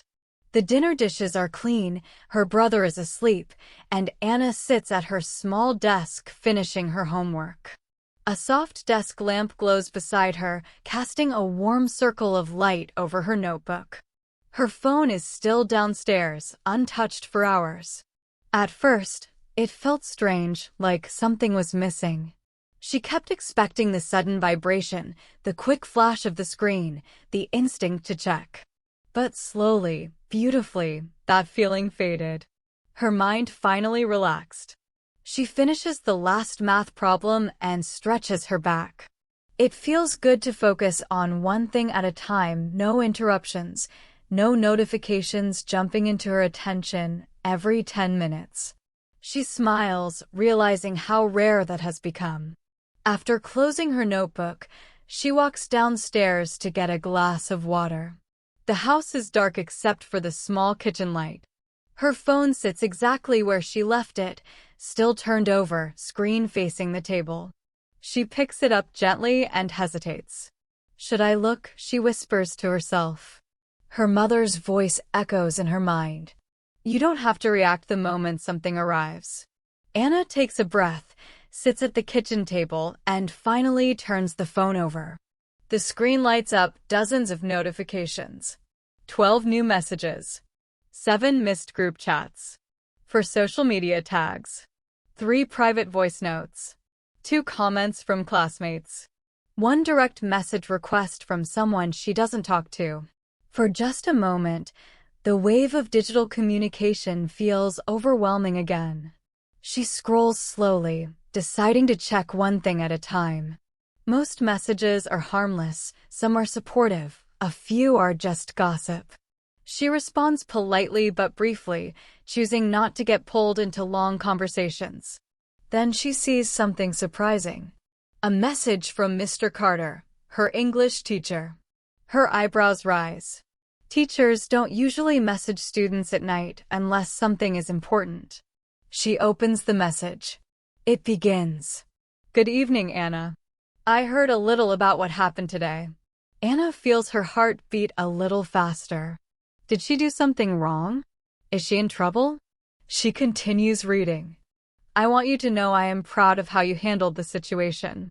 She freezes. Proud? She reads again, slowly. Mr. Carter continues. In an environment where social media reacts before thinking, you chose communication over impulse. That is rare. Anna sits back in her chair. She wasn't expecting this. Nobody told her teacher what she did. She thought it was just a stressful day that she survived. He continues. I also watched the way students were talking online today, and I want to tell you something important. Anna leans in, curious. When people have phones, they feel bigger. Their words feel safe behind a screen. But real maturity is shown by the people who stay calm, think first, and choose kindness even when others are loud. Anna reads the sentence twice. She thinks of Daniel, hurt by comments. She thinks of herself, panicking about her lost phone. She thinks of her classmates, quick to react, quick to judge, quick to share. Mr. Carter writes, you are still young, but today you showed a lesson many adults still need to learn. Anna feels her eyes soften. She didn't feel strong today. She didn't feel wise. She just wanted to make things better. Maybe that was enough. She scrolls and sees one final paragraph. I hope you remember this. Social media is not your world. It is only a window. Don't allow other people to tell you who you are, especially people who don't know the full story. Anna exhales slowly. Her mother had said something similar. Now her teacher is saying it too. Maybe this is the lesson the day was trying to teach her. She types a short but sincere reply. Thank you, Mr. Carter. I'm still learning, but your words mean a lot. She puts the phone down again, but before she can stand, another notification appears. A message request. From someone she didn't expect. Daniel's mother. Anna's eyes widen. She opens the request carefully. Hello, Anna. This is Daniel's mom. I hope you don't mind me writing. Anna reads further. Daniel told me what you did today, that you talked to him when he was upset and helped him calm down. I want to thank you. Anna places a hand over her mouth, shocked. She never imagined her small act could reach this far. She continues reading. Today was difficult for him. He felt the pressure of everyone watching online. Your kindness made a difference. Anna swallows gently. Just a conversation in the hallway, and yet it mattered. That is a rare quality. You didn't judge. You didn't post anything. You chose to listen. I hope Daniel has more friends like you. Anna feels her throat tighten with emotion. She was just doing what felt natural, but the digital world made everything bigger, not only the harm, but the healing too. She types a humble reply. Thank you. I'm glad he is okay now. Daniel's mother sends one last line. In a world of fast reactions, a calm voice is a gift. Don't lose that. Anna sits back, thinking about the day. Daniel crying behind his phone. Students reacting instantly online. Her own panic when she lost her device. The pressure to answer, explain, respond. The conversations that changed everything. The quiet moments that helped her understand. Maybe today wasn't a disaster. Maybe today was a lesson one she needed. She puts her phone down again, this time with a small smile. Not the tired smile of someone overwhelmed, but the peaceful smile of someone gaining perspective. As she stands and turns off the kitchen light, she whispers to herself. Tomorrow, I'll use my phone differently. She walks upstairs and crawls into bed. The room is dark except for the soft glow from the streetlights outside. Her phone sits on the bedside table, silent, not demanding anything. She closes her eyes, and before sleep takes over, a final thought crosses her mind. I used to check my phone to see what the world thought of me. Maybe it's time I see what I think of me first. She drifts into sleep calm, growing, stronger than she was that morning, unaware that the next school day will bring a chance to put her new understanding into practice. Morning light slides through Anna's curtains as her alarm begins to ring. But something is different today.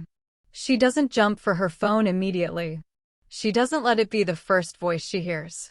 Instead, she lies there for a quiet moment, breathing slowly, remembering yesterday, the noise, the rush, the pressure, the messages, the misunderstandings, and the lessons. Her mother's voice, her teacher's message, Daniel's texts, all come back to her clearly. Yesterday was not easy, but it gave her something far better than a calm day. It gave her perspective. She finally sits up, picks up her phone, and looks at the screen. Notifications still wait for her. Messages, comments, likes, group chats, stories shared overnight. But instead of feeling anxious, she feels calm. She scrolls carefully and responds only to what matters. Short, relaxed, thoughtful messages. No rush. She gets dressed, packs her bag, and heads downstairs. Her brother is already at the table, eating cereal and watching cartoons on a tablet. Her mother is making breakfast. "Good morning," her mother says warmly. Anna smiles. "Morning." Her mother watches her for a second and says, "You look peaceful today." Anna laughs softly. "Maybe I am." Her mother nods knowingly. Phones can affect the heart more than people realize. Anna grabs her bag, picks up her lunch, and heads for the door. As she puts on her shoes, her mother calls. "Remember, you control the phone, not the other way around." Anna opens the door and smiles back. "I will." She walks outside into the bright morning air. Birds are chirping, the street is waking up, and students are heading to school in groups. Some students are walking while texting, others have headphones in, living in their digital worlds even before the school bell rings.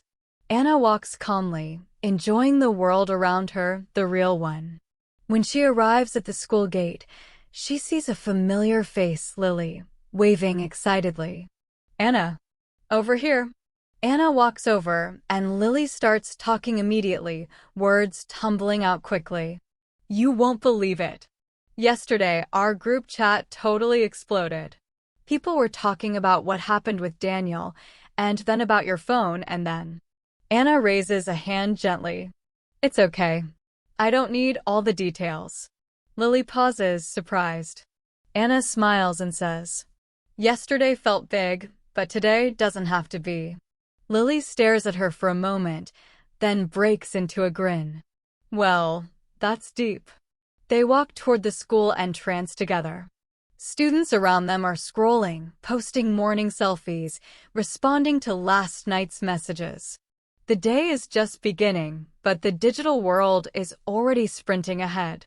Anna looks at them thoughtfully and says, "Doesn't it feel strange that our day starts before we even get to school?" Lily raises an eyebrow. "How do you mean?" "Well," Anna explains, "people are already reacting, talking, posting, judging, and we haven't even said good morning in real life yet." Lily stops walking for a moment, then slowly nods. "You're right. It's like we start the day already tired." Anna says gently, "Maybe we should start the day in person first, not online." Lily laughs. "That sounds nice and impossible." They walk inside. The hallways buzz with energy, voices mixing with notification sounds, conversations overlapping with buzzing phones. Then something surprising happens. Daniel is standing near the stairs, and when he sees Anna, he smiles a real, shy, grateful smile. He walks over. "Morning," Daniel says, adjusting his glasses nervously. "Morning," Anna replies. Daniel looks around as if checking that nobody is listening too closely. Then he says softly, "I feel different today." Anna tilts her head. "How?" Daniel smiles awkwardly. "I turned off my notifications last night. And I didn't check anything until just now." Anna breaks into a warm smile. "How does it feel?" Daniel exhales with a tiny laugh. "Quiet. Too quiet. But good." He pauses and then adds, "I realized something. Yesterday, my whole mood depended on what other people were saying online. That's exhausting. Anna nods. She understands perfectly. Daniel continues. So today, I'm going to try something new. I'll still use my phone, but I won't let it decide how I feel. Anna's smile grows. That's a brave choice. Daniel looks relieved. Maybe we're all learning at the same time, he says. Just then, a group of students walk past, whispering about yesterday's drama. One girl looks at Anna and says, "Oh, wow, you're the one who lost her phone yesterday." Anna hears it, but she doesn't feel the sting anymore. She simply replies with a relaxed smile. "Yes, but I found something more important." The girl blinks, confused, then shrugs and walks away. Daniel looks impressed. "Wow," he whispers. "That was wise." Anna laughs. Or maybe I'm just tired. They all head into the classroom. Mr. Carter stands at the front, preparing his notes. Students sit down, many still typing or scrolling on their screens. Then Mr. Carter looks up and says something surprising. "Before we start today, everyone, please put your phones face down on your desks." A collective wave of gasps and uncomfortable shifting spreads across the room. Mr. Carter holds up a hand.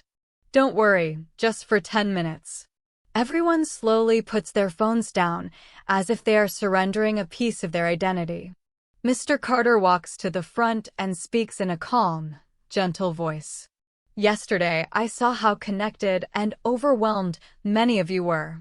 So today, for just a few moments, I want to give you something school rarely gives." He pauses. Silence. The room becomes still. No buzzing. No typing. Just the sound of breathing and soft classroom echoes. Mr. Carter continues. "Phones are part of our lives now. But you are more than your notifications. You are more than other people's opinions. You deserve time to think before the world talks to you." Anna glances at Daniel, then at Lily. They both look thoughtful. Mr. Carter finishes. "For the next 10 minutes, just be here. Be present. Be real." The classroom goes quiet. The quiet is uncomfortable at first, but then peaceful. In that silence, Anna feels something she didn't expect. Clarity, confidence, control, calmness. She looks at her phone resting on the desk and thinks, "You are a tool. You are not my whole world." She sits a little straighter. She feels her breathing slow. She feels her thoughts settle. And she realizes something powerful. Yesterday, she survived the digital world. Today, she is learning to live in it. With balance. With awareness. With maturity. The 10 minutes of silence in the classroom come to an end. Mr. Carter looks up from his desk, where he has been quietly organizing papers, and smiles. "All right. You may turn your phones back on." Many students reach immediately for their phones, almost like a reflex, unlocking, swiping, checking, refreshing. Their eyes widen as they race to catch up with whatever they missed in 10 short minutes. But something is different for Anna. She doesn't touch her phone. She leaves it resting calmly on the desk, screen dark. She watches others instead, the shaking hands, the hurried scrolling, the sighs of relief, the nervous energy. Daniel looks at his phone, then looks at Anna. He whispers, "Are you going to check yours?" Anna smiles slightly and shakes her head. "Not yet." Daniel takes a breath and follows her example, placing his phone back on the desk with slow control. Lily looks at both of them and laughs quietly. "What happened to you two? Did you meditate before school or something?" Daniel shrugs. "We're just trying something new." Mr. Carter begins the morning lesson, but as he teaches, another sound returns, the sound of vibrating phones, message bubbles popping, cameras clicking. Even though students are in the room, their minds drift elsewhere, pulled into different conversations happening in different places. Mr. Carter continues teaching, but suddenly he stops in mid-sentence. He sees 3 students holding up their phones, laughing at a video someone just shared. He looks at the boards, then at the class, and says in a calm but serious voice, "Let me ask you something." The room falls quiet. When you go home at the end of the day, how much do you actually remember from the lessons you sat through? Students shift in their seats, avoiding eye contact. Phones make everything fast, Mr. Carter says. But real learning takes time. Real thinking takes focus. No one moves. He walks slowly across the front of the classroom. If I asked you right now what you learned yesterday, could you answer without checking your notes? More silence. Mr. Carter folds his hands behind his back. I'm not angry. I'm just asking you to notice. Anna thinks about this. Noticing. That is what yesterday forced her to do.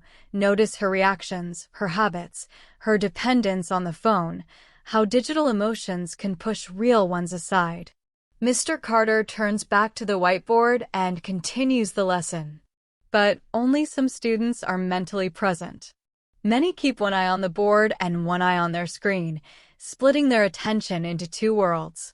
Then, just as Anna begins taking notes, her phone buzzes twice. A small vibration, nothing more, but she feels the impulse immediately. Her hand moves without thinking, automatic, conditioned. She catches herself halfway. She pulls her hand back and exhales. That's how fast it happens, she thinks. She looks around the room. Other students pick up their phones instantly, without hesitation. Notification reaction. Bell response. Phones have trained them like habits, like muscle memory. Daniel notices Anna's expression and whispers. Tough, isn't it? Anna nods. It's a test. And it never stops. Daniel nods again. He understands too well. Her phone buzzes again. She closes her eyes for a moment and forces herself to stay focused on the board. She writes down the next sentence Mr. Carter says, pressing her pencil into the paper with quiet determination. 5 minutes pass. The notification is still waiting, but her mind is calmer now. The feeling of urgency is fading slowly, steadily. She realizes something powerful. Notifications feel urgent. Because phones are designed to make them feel urgent. But most of them aren't. Finally, during a short break between exercises, Anna picks up her phone. She unlocks it and checks the notification calmly. It is a message from a class group chat. Did you see what someone just posted about Daniel? Anna's stomach tightens. She opens the chat. Someone posted a new rumor, another photo of Daniel, taken earlier that morning when he looked tired and quiet. The caption reads, "Still not okay? Maybe he should stay home next time." Students have already commented. That's harsh. Is he crying again? Someone needs attention. Anna feels heat rise in her chest, anger mixed with sadness. Daniel notices her face change. What is it? He asks softly. Anna turns the phone so he can see. His eyes widen, but unlike yesterday, he doesn't panic. He doesn't grab his phone and start typing. He breathes out. This again. Anna waits, watching him carefully. Daniel lowers his eyes and speaks calmly. I can't control what people post. I can only control how I react. Anna studies his face. Yesterday, he felt crushed. Today, he feels steadier, not comfortable, but stronger. He continues. Yesterday, I believed their voices more than my own. Today, I want to listen to myself first. Anna smiles gently. That's courage. Daniel lets out a small humorless laugh. It feels more like survival. Anna glances at the comments again and says, Do you want me to say something? Daniel shakes his head firmly. No. If we respond, it becomes bigger. They want attention. If we ignore it, maybe it dies. Anna nods slowly. That is a different kind of strength, a quiet one. But then, unexpectedly, something else happens in the chat. One student writes, Can you all stop? He had a hard day yesterday. Leave him alone. Another student joins. This isn't funny. Imagine if someone posted that about you. Another. Seriously, guys. This is getting mean. Anna's eyebrows lift in surprise. Voices of empathy from students who normally go with the crowd. Then more messages. Let him breathe. It's not okay to attack someone online. This school needs to chill. Anna looks at Daniel. He looks stunned. He whispers, "People are defending me." Anna nods, smiling softly. Sometimes people grow when they see someone else being brave. Daniel swallows, overwhelmed. In yesterday's storm, people reacted first and thought later. Today, maybe thinking is finally catching up. The teacher calls for attention and lesson continues. But Anna's mind is turning not with stress, but with understanding. Phones cause problems, but sometimes they also reveal who people really are. At lunch, Anna, Daniel, and Lily sit outside under a tree. Anna turns off her phone completely. She needs a break. The world can wait. Lily does the same. Daniel hesitates, then powers his off too. For the first time in a long time, 3 students sit together with nothing but food, friendship, and air between them, no screens. They talk slowly, laugh honestly, and experience a rare feeling. Presence. At one point, Daniel says quietly, "You know, it's not the phone that's the problem. It's how we use it." Anna nods. "It's a tool." Lily adds, "And tools can build or destroy." The 3 of them fall into thoughtful silence. Anna leans against the tree and thinks, maybe balance is the real goal, not leaving technology behind, but not letting it take over. She takes a deep breath, feeling sunlight warm her face. The phone is still part of her life. She will still text, post, watch videos, and laugh at memes. She still loves music, photos, stories, and group chats. But today, she feels something that makes everything different. The afternoon begins with a soft chime as the bell rings and students return from lunch. The hallways buzz with new energy, not frantic, but curious. Word has already spread that the rumor about Daniel didn't go the way some students expected. People are talking, but not in the usual way, not whispering behind lockers or giggling in bathroom corners. Instead, small conversations sound like, "Yeah, that post felt messed up."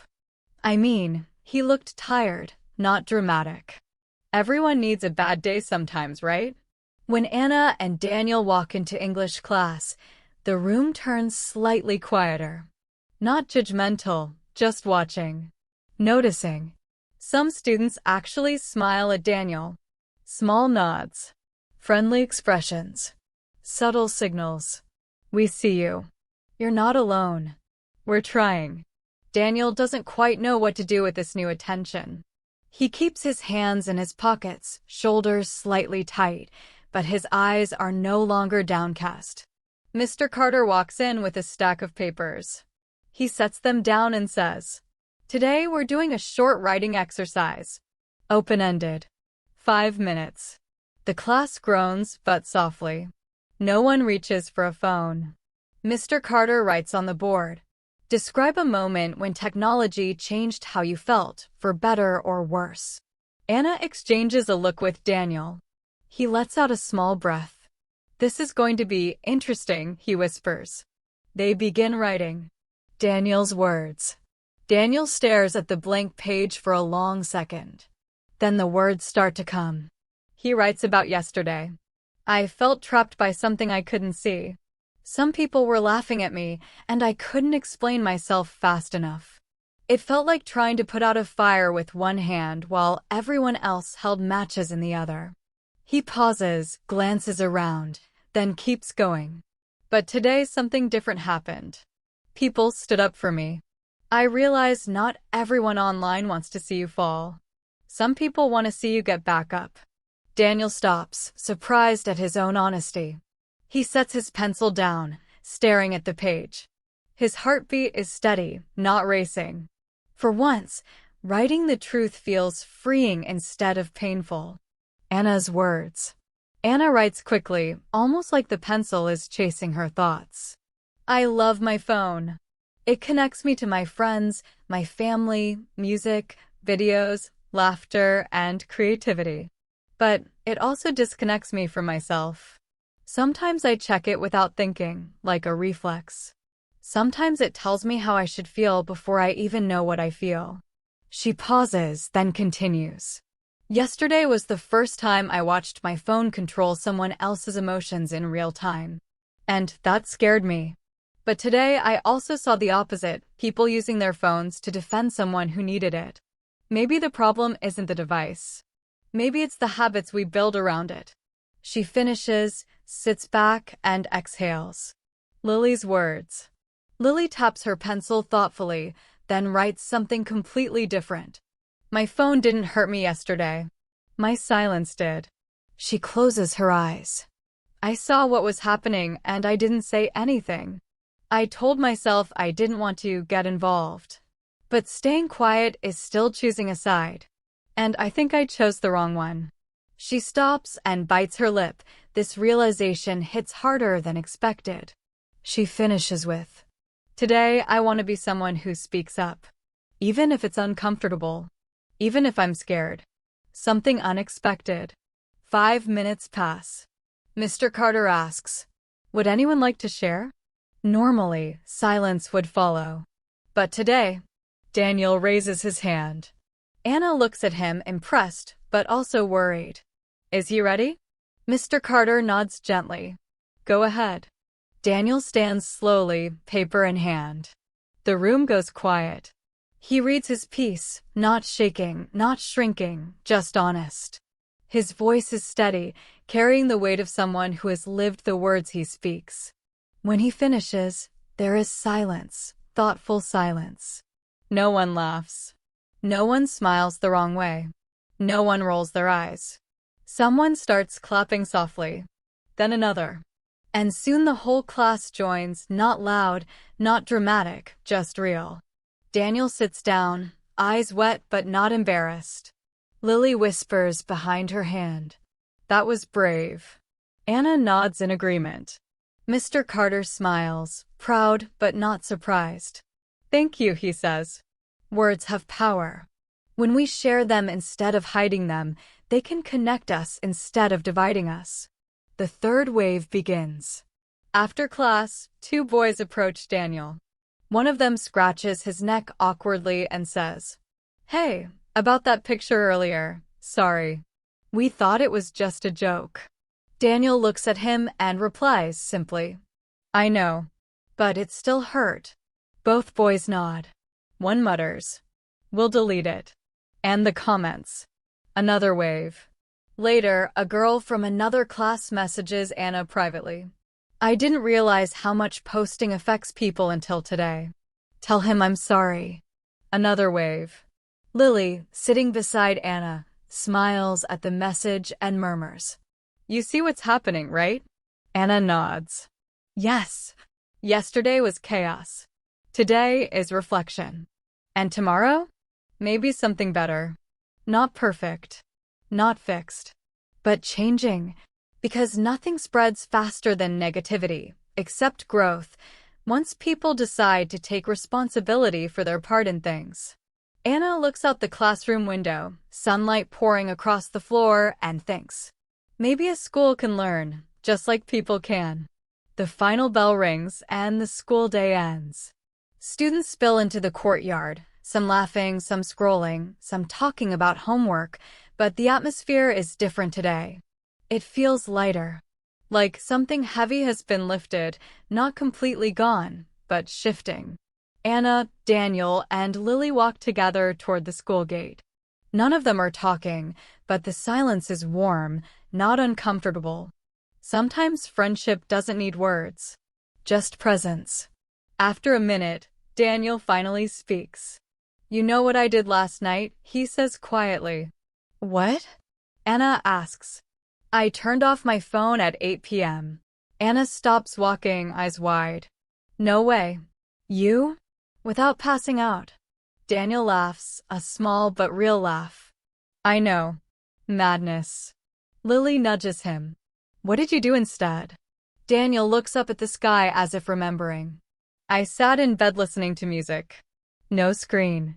No messages. Just thinking. It felt strange. I couldn't remember the last time I was alone with my own thoughts. Anna nods slowly. We don't let ourselves do that anymore. Lily adds with a thoughtful sigh. Phones aren't just tools, they're escapes. Sometimes we escape from things we should face. Daniel smiles a little. Yesterday, all I wanted was to escape. But today, I kind of want to stay. They start walking again. At the bus stop. They reach the bus stop, and other students are waiting there. Some are on their phones, but others are talking, not scrolling, not snapping, just talking. Daniel notices. He smiles. It feels like the balance is shifting, one small moment at a time. Hey, someone calls out. It's the boy who apologized earlier. He walks up, holding his phone. Just wanted to show you. The post is gone. And we wrote something. He hands the phone to Daniel.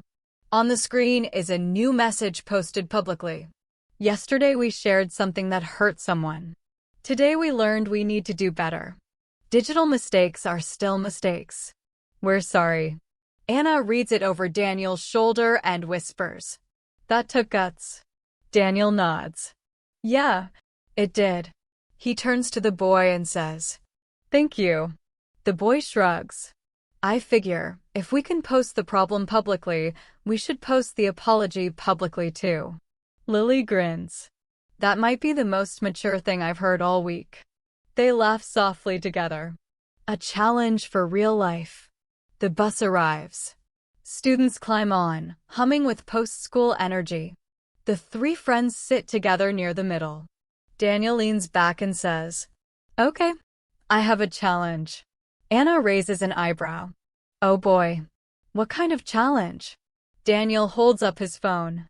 A evening with no scrolling. No social media. No news. No games.